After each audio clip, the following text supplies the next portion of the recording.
Hi, welcome again to Kipper. Today we have a Danish modern piece that the client sent to us.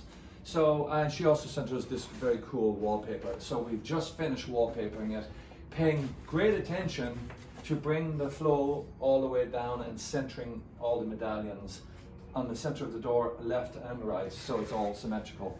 And then I'm left with these nubs that I have to figure out which way we're going with color and the escutcheons. And I have my colleague Laura visiting today, and she helps me greatly with color decisions. And I was thinking, Laura, of feathering this in with the colors of the wallpaper, and I want you to think, or was I going to go solid? Please help me with this. I agree with that. I like continuing the color of the wallpaper so it blends in, and the same thing we're gonna do at the edges of the door and the drawer. Then here and the base, I suggest a solid color, maybe a mustard or maybe even aqua. Love that. Love that. Really good.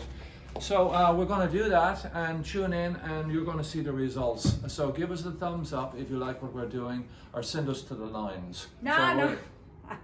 Okay. Wait up for us. Thanks very much. Bye bye.